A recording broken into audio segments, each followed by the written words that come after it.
नमस्कार दोस्तों, कैसे हो आप लोग। आपका इस चैनल में बहुत बहुत स्वागत है। दोस्तों आज मैं आपको बताने वाला हूं एक सेल्स ऑफिसर का रोल एंड रिस्पॉन्सिबिलिटी क्या होती है।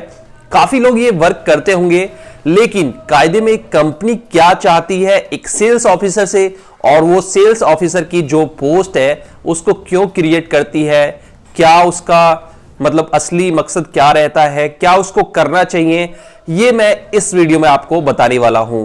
कंपनी क्या चाहती है इस विषय में भी बात करेंगे, और रोल एंड रिस्पॉन्सिबिलिटी एक्चुअल में क्या होती है जो कि हम सही तरीके से नहीं समझ पाते, वो भी मैं आपको बताऊंगा। और अपने एक्सपीरियंस के आधार पर मैं आपको कुछ चीजें और एक्स्ट्रा बताने वाला हूं। तो दोस्तों अगर आप मेरे चैनल पर पहली बार आए हैं और चैनल को सब्सक्राइब नहीं कर रखा तो नीचे रेड कलर में सब्सक्राइब बटन दिया हुआ है, वहां पर क्लिक कर दीजिए और घंटी के बटन को जरूर दबाइए, ताकि आपको जब भी मैं नई वीडियो डालूं आपको जो भी वीडियो है उसकी अपडेट सबसे पहले मिल जाए। तो दोस्तों यहां पर मैंने शेविंग नहीं की है, क्योंकि मैं सुबह सुबह ही उठ के 4 बजे के करीब ये वीडियो बना रहा हूं, और उसके बाद मैं शेव करके फिर मार्केट चला जाऊंगा। दोस्तों आपको हमेशा क्लीन शेव करके ही मार्केट जाना चाहिए, डेली शेविंग करनी चाहिए। तो दोस्तों आज बात करेंगे इस वीडियो में पूरा विस्तार से। चलिए दोस्तों वीडियो शुरू करते हैं। इससे पहले आपसे रिक्वेस्ट है कि इस वीडियो को लाइक कर दीजिए। चलिए वीडियो स्टार्ट करते हैं। दोस्तों सबसे पहली चीज तो सभी के मन में यह आता है कि आखिर एक सेल्स ऑफिसर की रोल एंड रिस्पॉन्सिबिलिटी क्या होती है, कंपनी क्यों इस रोल को क्रिएट करती है। क्योंकि कई बार जो हमारे ऊपर एएसएम होता है वो हमें यह समझाता है कि हम एक सेल्समैन ही हैं, और कंपनी कहती है कि आप एक टीम लीडर हो और एक एएसएम के बराबर का वर्क करते हो। तो इस वीडियो को जब आप पूरा देखेंगे तो आपको पूरी तरह से पता चल जाएगा कि असली मकसद कंपनी का इस पोस्ट को क्रिएट करने में क्या रहता है। तो दोस्तों सबसे पहले मैं आपको बताने जा रहा हूं कंपनी एक सेल्स ऑफिसर से क्या चाहती है। सेल्स ऑफिसर एफएमसीजी इंडस्ट्री में जो वर्क करते हैं उन्हीं के लिए मैं ये बता रहा हूं। तो यहां पर सबसे पहले तो यहां पर जो कंपनी सेल्स ऑफिसर से चाहती है, जो कि हर एक सेल्स के बंदे से चाहती है, मतलब सेल्स ऑफिसर नहीं, सेल्स रिप्रेजेंटेटिव हुआ, पीएसआर हुआ, इसके अलावा एएससी हुआ, एएसएम हुआ, आरएसएम हुआ, जीएम हुआ, कंपनी सबसे पहले जितनी भी सेल्स प्रोफाइल क्रिएट करती है उससे यही चाहती है कि वो उस कंपनी का प्रोडक्ट और सर्विस को खुद से बेचे, मार्केट में खुद से सेल करे, अपनी टीम से तो करवाए ही और खुद भी करे। ये सभी की रिस्पॉन्सिबिलिटी होती है। लेकिन यहां पर अगर देखा जाए तो सेल्स ऑफिसर की पूरी तरह से रिस्पॉन्सिबिलिटी होती है खुद से ही कंपनी का प्रोडक्ट बेचना, और कंपनी की जो सर्विस है बेचना, और उसको जो टीम मिली हुई है उससे भी बिकवाना, उससे भी सर्विस को सेल करवाना, ताकि कंपनी को प्रॉफिट हो। पहला पॉइंट तो ये है। दूसरा पॉइंट ये रहता है कि वहां पर जितने भी की अकाउंट्स हैं, उसकी टेरिटरी में जितने भी की अकाउंट्स हैं जहां पर उस कंपनी का प्रोडक्ट बिक सकता है, वो सभी आउटलेट को ज्यादा से ज्यादा कवर करे और होलसेलर्स को काफी ज्यादा ऐड करे अपने पोर्टफोलियो में, और अपनी कंपनी के प्रोडक्ट और सर्विस को बेचने में वो होलसेलर से ज्यादा जुड़े।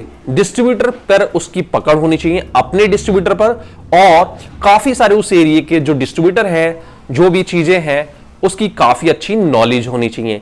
हालांकि जनरल ट्रेड की तो नॉलेज होनी चाहिए डिस्ट्रीब्यूटर की, लेकिन अगर मॉडर्न ट्रेड के भी डिस्ट्रीब्यूटर हैं तो उन पर भी उसकी पैनी नजर होनी चाहिए, ताकि वो वो मॉडर्न ट्रेड का जो प्रोडक्ट है वो जनरल ट्रेड की मार्केट में ना बेच पाए।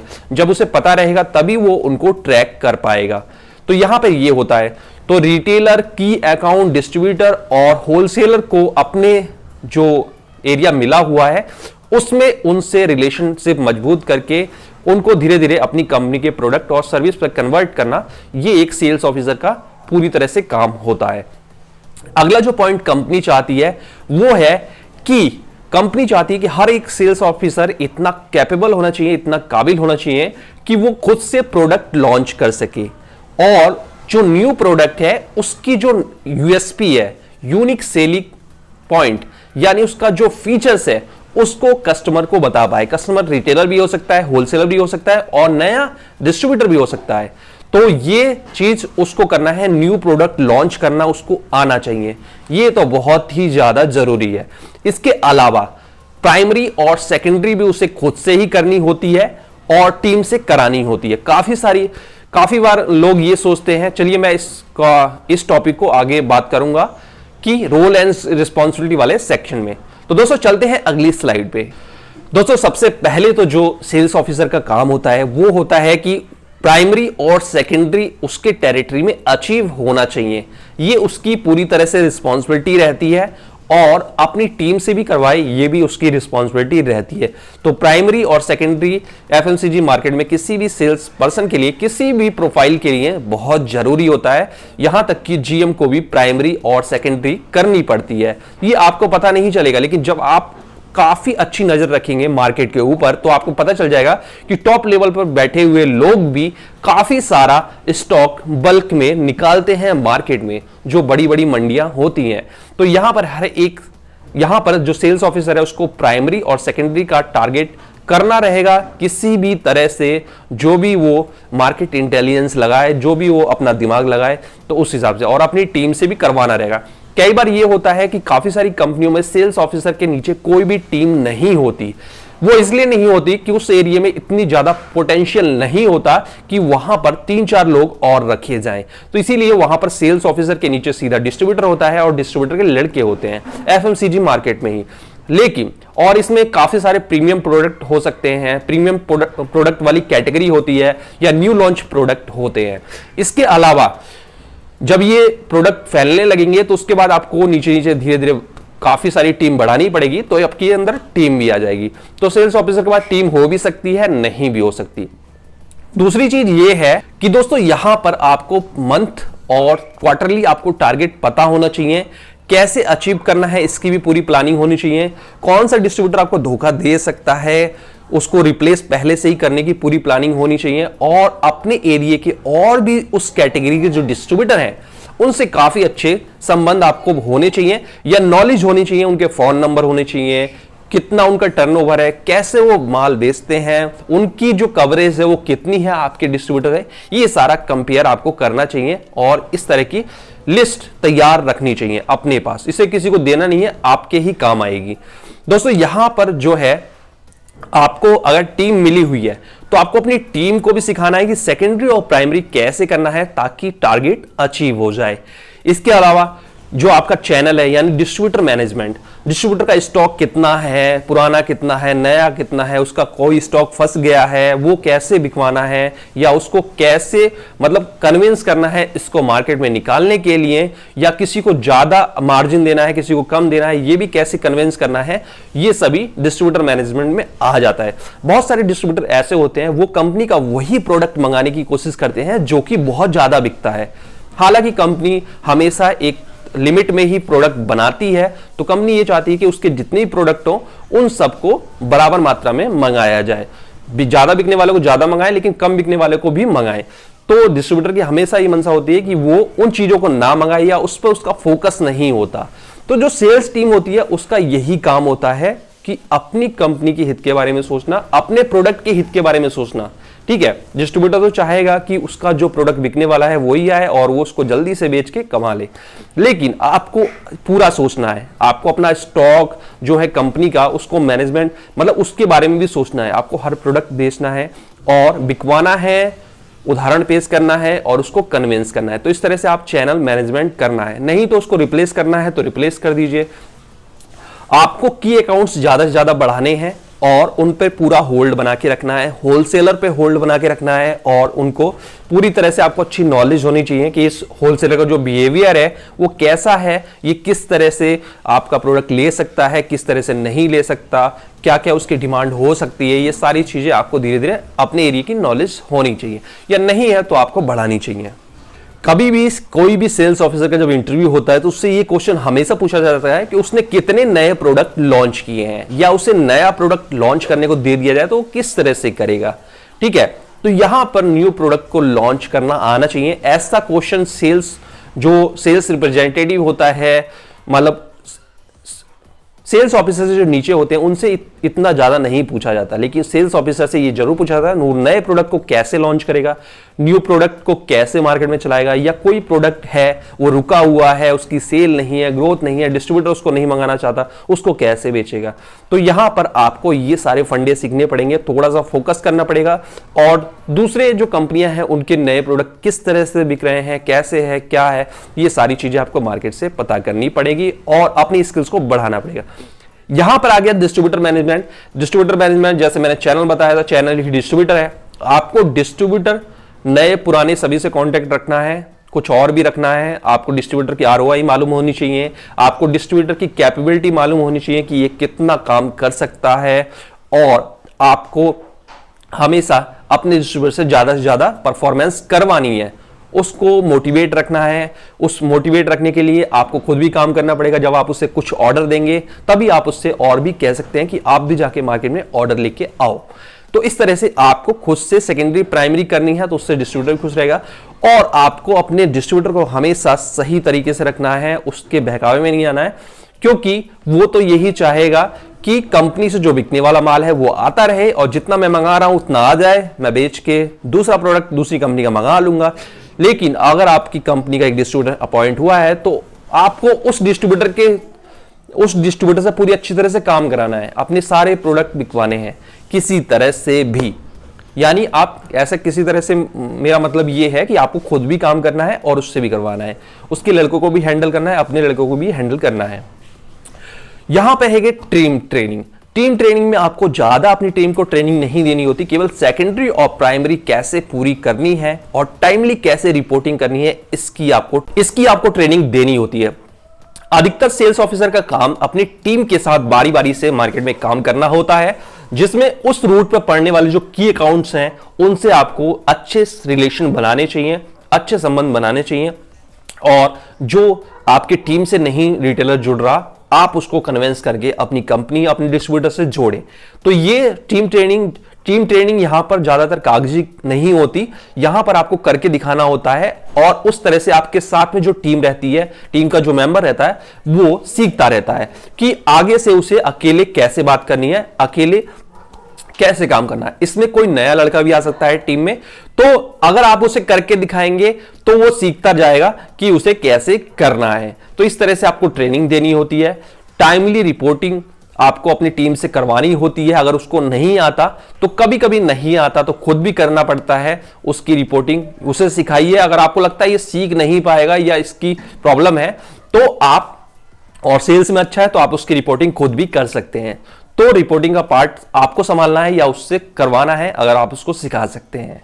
दोस्तों ये मैंने बता दिया टाइमली रिपोर्टिंग एक सेल्स ऑफिसर का बहुत काम है, क्योंकि सेल्स ऑफिसर और उसके नीचे की जो टीम है उसको डेली रिपोर्टिंग करनी होती है। हालांकि जीएम लेवल तक के लोगों को डेली रिपोर्टिंग करनी होती है अच्छे से फॉर्मेट में, लेकिन जो सेल्स ऑफिसर होता है उसका काम थोड़ा कठिन हो जाता है, क्योंकि उसके नीचे जो टीम रहती है उसमें कुछ एप्स चलाना नहीं जानते, कुछ एक्सेल नहीं जानते, कुछ मेल नहीं जानते, तो वो आपको फोन पे भी बता सकते हैं, या आपको कोई कागज है उसको अधूरा भर के, यानी डीएसआर है अधूरा भर के, डेली सेल्स रिपोर्ट, उसको भी दे सकते हैं। तो उसको आपको सही से करेक्ट करके और कंफर्म करके अपने डिस्ट्रीब्यूटर से, सेल्स वाले से कि एक्चुअल में ये क्या चीज है, उसको आपको ऊपर सबमिट करना रहता है, और अपनी जो डेली रिपोर्ट है उसको भी टाइमली सबमिट करना रहता है। क्योंकि जब आप टाइमली सबमिट करते हैं डेली रिपोर्ट, तो जो आपकी पूरी कंपनी का एक एमआईएस जो होता है वो सुबह सुबह वो रिपोर्ट बना के अपने डायरेक्टर, एमडी और जीएम को प्रेजेंट करता है कि कल क्या हुआ मार्केट में, उस डेटा शीट से देखा जाता है। अगर उस डेटा शीट में आपकी रिपोर्ट देर से जाएगी तो वहां पर ब्लैंक रहेगा, और अगर ब्लैंक रहेगा तो उस पर मैनेजमेंट की नजर हमेशा पड़ती रहती है, और जिसने कम सेल की है उस पर नजर नहीं जाएगी, लेकिन जिसका डेटा ब्लैंक है उस पर जरूर जाएगी, और वो किसी दिन भी परेशानी में आ सकता है।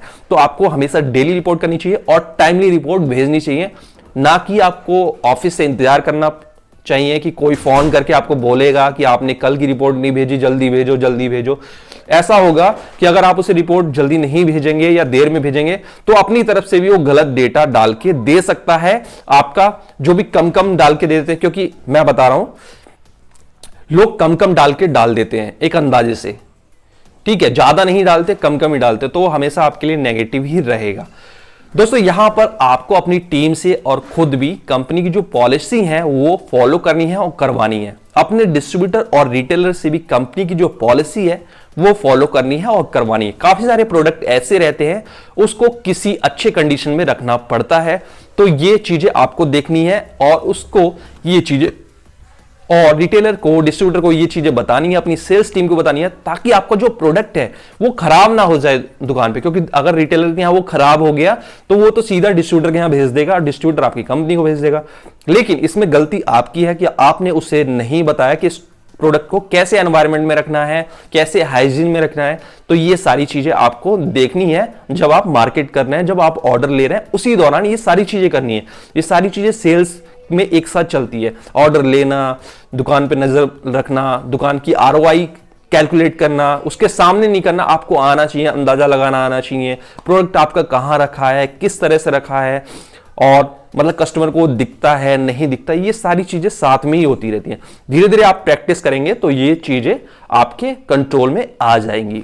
दोस्तों यहां पर आपको अपनी कंपनी के जो कॉम्पिटिटर कंपनी है उन कंपनी और उन प्रोडक्ट्स पे आपको सही तरीके से पूरा डेटा इकट्ठा करना चाहिए, पूरी तरह से निगरानी रखनी चाहिए। निगरानी रखने का मतलब ये होता है उस कंपनी का क्या प्रोडक्ट लॉन्च हुआ है आपसे रिलेटेड, उस कंपनी की सेल क्या है आपकी टेरिटरी में, उसके की अकाउंट्स कितने हैं, उसका डिस्ट्रीब्यूटर कैसा है, उसका डिस्ट्रीब्यूटर आपसे ज्यादा मार्केट करता है, कम करता है आपके डिस्ट्रीब्यूटर से, ये सारी चीजें आपको नॉलेज रखनी है। और उसका जो प्रोडक्ट मार्जिन है, रिटेलर प्राइस है, स्कीम है, क्या क्या चीजें हैं, डिस्ट्रीब्यूटर स्कीम क्या है, रिटेलर स्कीम क्या है, या उसकी जो मार्केट में एक्टिविटी हो रही है, मार्केटिंग एक्टिविटी, उस पर पूरी तरह से नजर रखनी है। तभी आप अपने प्रोडक्ट को मार्केट में एस्टेब्लिश कर पाएंगे और अपनी कंपनी को सही इंफॉर्मेशन दे पाएंगे। और भी बहुत सारी चीजें होती हैं। धीरे धीरे जब आप इन 2-4 चीजों पर फोकस करना स्टार्ट करोगे तो आपको और भी चीजें आ जाएंगी कि किस तरह से इनका माल सप्लाई होता है, किस तरह से इनका जो डिस्ट्रीब्यूशन सिस्टम है, आप जो आपके एरिया में डिस्ट्रीब्यूटर उस कंपनी का काम कर रहा है वो कितना क्रेडिट देता है, कैसे बेचता है, क्या क्या करता है। तो ये सारी चीजें आपको एक आइडिया लगता रहेगा और आप धीरे धीरे इसमें परफेक्ट होते रहेंगे। दोस्तों अब मैं आपको बता दूं जो एक्चुअल में मैंने फील किया मार्केट में अपने एक्सपीरियंस से, तो मैंने ये कुछ फैक्ट बनाए हैं जो कि एक सेल्स ऑफिसर से हमेशा उसका बॉस चाहता है कि ये चीजें तो उसको आनी ही चाहिए, चाहे किसी भी तरह से। और इन चीजों को सीखना कोई बहुत बड़ा काम नहीं है, धीरे धीरे प्रैक्टिस से ये आ जाती हैं। हालांकि अगर आप सारी चीजें एक साथ सीखना चाहते हैं और उतने कैपेबल नहीं है तो आप एक एक चीज सीख सकते हैं। इसमें आप टाइम लगा सकते हैं, टाइम आपके पास बहुत है, जितना सीखेंगे उतनी जल्दी से ग्रोथ करेंगे। तो यहां पर ये है, हर एक बॉस चाहता है कि आपका जो टारगेट है, सेकेंडरी है, प्राइमरी है, आपकी टीम का जो टारगेट है वो किसी तरह से भी पूरा हो। अब बहुत सारे सेल्स ऑफिसर केवल रिटेलर्स और डिस्ट्रीब्यूटर पे ही ध्यान देते हैं, लेकिन जो स्मार्ट सेल्स ऑफिसर होते हैं वो रिटेलर और डिस्ट्रीब्यूटर के अलावा भी इंडस्ट्रियल सेल्स, जहां पर मॉडर्न ट्रेड नहीं पहुंच रहा वहां पर भी पहुंच जाते हैं। होटल, रेस्टोरेंट, सोसाइटी, बहुत जगह ऑनलाइन आजकल बिजनेस वाले आ गए हैं, वहां तक पहुंच जाते हैं और वहां तक अपना प्रोडक्ट सेल कर देते हैं। इससे उनका जो टारगेट है वो पूरा हो जाता है और कंपनी को पता भी नहीं चलता और उनका टारगेट पूरा भी हो जाता है, क्योंकि कंपनी को पता नहीं है आपने ये स्टॉक कहां बेचा। ठीक है, और बेचा भी तो ये इलीगल नहीं है, आप बेच सकते हैं क्योंकि वहां पर मॉडर्न ट्रेड नहीं है। ठीक है, बहुत सारे लोग इस माल को दूसरे के एरिया में भी कटिंग कर देते हैं, तो इस तरह की भी स्ट्रेटेजी आपको रखनी है। ये इलीगल है लेकिन आपको रखनी है अगर आपको जीतना है इस मार्केट में। तो आपको कटिंग आना चाहिए, आपको कटर्स के नंबर याद होने चाहिए, कटर्स कहां पे बैठा हुआ है, क्या करता है, ये कैसे करता है, ये सारी नॉलेज होनी चाहिए। तभी आप जाके एएसएम बनेंगे, क्योंकि एएसएम को ये सारी नॉलेज हो जाती है। ठीक है, क्योंकि कंपनी चाहती है कि एएसएम को नॉलेज हो, लेकिन सेल्स ऑफिसर से नहीं चाहती कि उसको ये सारी चीजें नॉलेज हो। लेकिन आपको अगर अगला स्टेप जाना है, एएसएम जाना है, तो ये आपको नॉलेज होनी चाहिए। अब आपका जो फुल फोकस है, हर एक मैनेजर का ये फुल फोकस रहता है कि सेल्स ऑफिसर के बारे में खास तौर से वो चाहता है कि सेकेंडरी और प्राइमरी सेल्स ऑफिसर खुद से करे, अपनी टीम से भी कराए, खुद से भी करे। कई बार काफी सारी गलतफहमी ये हो जाती है सेल्स ऑफिसर को कि वो एक एरिया मैनेजर है या मैनेजर है, लेकिन मैं आपको बता दूं एक्चुअल में इस इंडस्ट्री में सेल्स ऑफिसर कोई मैनेजर नहीं होता। चाहे आपको जीएम भी कह रहा है, कुछ भी कह रहा है, वो चापलूसी के लिए कह रहा है, वो आपको खुश रखने के लिए कह रहा है, लेकिन एक्चुअल में जो सेल्स ऑफिसर होता है वो कभी भी मैनेजर नहीं होता और कंपनी उससे कभी भी मैनेजर का रोल अदा करने के लिए नहीं बोलती है और ना ही ये जो प्रोफाइल है क्रिएट की गई है किसी मैनेजिंग के लिए। ये होता है कि आप जब मैनेजर बनने वाले हैं तो उससे पहले की प्रोफाइल है और कई कंपनी में सेल्स ऑफिसर को सीनियर सेल्स रिप्रेजेंटेटिव भी कहा जाता है। सीनियर मतलब कि अब आप मैनेजर का रोल अदा करने के लिए स्किल्स आपकी तैयार हो गई हैं और आपको अगला जो इंटरव्यू देना है, अगला जो रोल मिलने वाला है वो मैनेजर का मिल जाएगा, यानी एएसएम का मिल जाएगा। तो ये गलतफहमी हो जाती है काफी लोगों को और वो खुद से काम करना बंद कर देते हैं और जैसा उनका एएसएम करता है उसी चीज को वो ज्यादा फॉलो करने लगते हैं। लेकिन कंपनी हमेशा ये चाहती है सेल्स ऑफिसर से कि वो एक सेल्स एम्प्लॉय की तरह वर्क करे, सेकेंडरी और प्राइमरी करे और उसके बाद वो एएसएम वाला काम भी सीखे ताकि वो आगे ग्रोथ पाए और या किसी दूसरी कंपनी में इंटरव्यू देना है तो आपको वो चीजें आनी चाहिए कि आपका एएसएम क्या करता है, लेकिन आपको अपना खुद का काम भी करना है। तो हर एक बॉस चाहता है कि सेल्फ, सेकेंडरी और प्राइमरी जरूर करनी है आपको मार्केट में, खुद से स्टॉक जरूर निकलवाना है, तभी डिस्ट्रीब्यूटर भी खुश रहेगा। और यहां पर एक चीज और है कि हर एक मैनेजर चाहता है सेल्स ऑफिसर से खास तौर से कि उसका जो एरिया है उसमें उसको डिस्ट्रीब्यूटर पे होल्ड हो, की अकाउंट्स पे होल्ड हो, होलसेलर पे हो, कि कभी कोई नया प्रोडक्ट लॉन्च करना पड़ जाए तो वो काफी सारी काउंटर पे उसको रखवा पाए। उसके बाद टॉप 10 हर एक तरह की कैटेगरी में लिस्ट होनी चाहिए, उनसे कॉन्टेक्ट होने चाहिए, ये सारी चीजें होनी चाहिए जिसमें डिस्ट्रीब्यूटर है, नए डिस्ट्रीब्यूटर, पुराने डिस्ट्रीब्यूटर, अपने डिस्ट्रीब्यूटर, दूसरे के डिस्ट्रीब्यूटर, की अकाउंट्स, ठीक है, ज्यादा से ज्यादा वो एंट्री करा पाए या उसकी ज्यादा से ज्यादा की अकाउंट्स से जान पहचान हो, होलसेलर से जान पहचान हो और नहीं है तो बनाए, ठीक है, ये चीजें होती हैं। इसके बाद होता है डिस्ट्रीब्यूटर का स्टॉक मैनेजमेंट, यानी डिस्ट्रीब्यूटर के यहां कोई भी माल खराब नहीं होना चाहिए। आपको पूरी कोशिश करनी है कि वो ज्यादा से ज्यादा स्टॉक निकल जाए। हमेशा आपको डिस्ट्रीब्यूटर के स्टॉक रूम को देखना है, स्टॉक खुद से काउंट करना है, केवल उसकी जो कंप्यूटर से स्लिप निकलती है उसको नहीं देखना है। कंप्यूटर में आपको ज्यादा दिखाएगा लेकिन एक्चुअल में उसका स्टॉक काफी कम हो चुका होगा, ये लोग देर में एंट्री करते हैं, तो वो आपको खुद से फिजिकली जाके देखना है। कितना डैमेज है ये आपको कंप्यूटर से नहीं पता पड़ेगा, आपको खुद से जाके देखना पड़ेगा कि कोई गलत प्रोडक्ट या डैमेज प्रोडक्ट या खराब कंडीशन वाला प्रोडक्ट मार्केट में ना जाए। इससे आपका जो रिटेलर है, की अकाउंट्स है, होलसेलर है, वो खराब हो सकता है, आपके रिलेशन उससे खराब हो सकते हैं, वो आपका कंपनी का प्रोडक्ट लेना की जगह किसी दूसरी कंपनी का वही प्रोडक्ट ले सकता है, ऐसे चांसेस आ सकते हैं। ये सारी चीजें आपको स्टॉक यानी डिस्ट्रीब्यूटर स्टॉक मैनेजमेंट में करना है और टाइमली अपने बॉस को रिपोर्टिंग करते रहना है कि अब इसका स्टॉक इतना है, इसका इतना स्टॉक है, क्योंकि जब आप डिस्ट्रीब्यूटर का स्टॉक बताते हैं तभी आपका मैनेजर आगे क्या स्टॉक आना है डिपो में उसकी एक लिस्ट बना के कंपनी में भेजता है। तो जब आप टाइमली रिपोर्टिंग करेंगे तो वो टाइमली भेजेगा, नहीं तो वो अंदाजे से डालेगा और स्टॉक हमेशा उल्टा सीधा आएगा और वही स्टॉक वो प्रेशर करेगा, वही स्टॉक आपके डिस्ट्रीब्यूटर के पास जाएगा, ठीक है। तो इसलिए अपनी टाइमली रिपोर्टिंग करिए तो आपको स्टॉक भी अच्छा मिलने की पूरे चांस रहते हैं। लास्ट में मैं यही कहना चाहूंगा हर एक सेल्स पर्सन के लिए कि अपनी टीम से और मैनेजर से सुबह और शाम, डे स्टार्ट से पहले और डे स्टार्ट के बाद ये काम जरूर करना है टॉक का, चाहे मोबाइल फोन से हो, चाहे फिजिकली आप मीटिंग कर रहे हो, चाहे व्हाट्सएप से हो, आपको जरूर करना है डे स्टार्ट और डे एंड तक।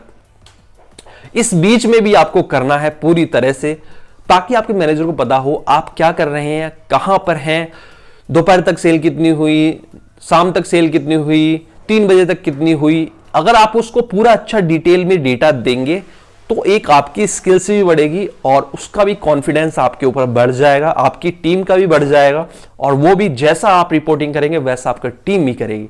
तो यहां पर ये सारी चीजें होती हैं। दोस्तों, अगर आपको ये वीडियो अच्छी लगी है तो शेयर कीजिए ज्यादा से ज्यादा, इस वीडियो को लाइक कर दीजिए और अगर आपको किसी विषय पे अगर आपको वीडियो चाहिए तो आप नीचे कमेंट कर सकते हैं, मैं उस वीडियो पे विषय बना दूंगा, उस पे एक वीडियो अच्छी सी बना दूंगा। यहां पर मैं आपको किताबी ज्ञान नहीं देता हूं, यहां पर मैं वही बताता हूं जो एक्चुअल में मार्केट में करना होता है। दोस्तों, आपको हमेशा क्लीन शेप मार्केट में जाना है और बहुत ही, चाहे आप नीचे लेवल के सेल्समैन हैं, ऊपर लेवल के हैं, आपको अपनी पर्सनैलिटी खुद से मेंटेन करनी है। आपको नीट एंड क्लीन रहना है, शेविंग नहीं रखनी है। शेविंग नहीं रखेंगे तो आपकी ग्रोथ के चांसेस बहुत ज़्यादा होते हैं और आपको एकदम प्रोफेशनल लुक में रहना है। चाहे आपका वो पोजीशन है या नहीं है, लेकिन अगर आप उस तरह से रहेंगे तो वो पोजीशन आपकी तरफ खिंची हुई जल्दी से आ जाएगी। तो दोस्तों, इस वीडियो में बस इतना ही। मिलते हैं अगली बार एक और लेटेस्ट वीडियो के साथ।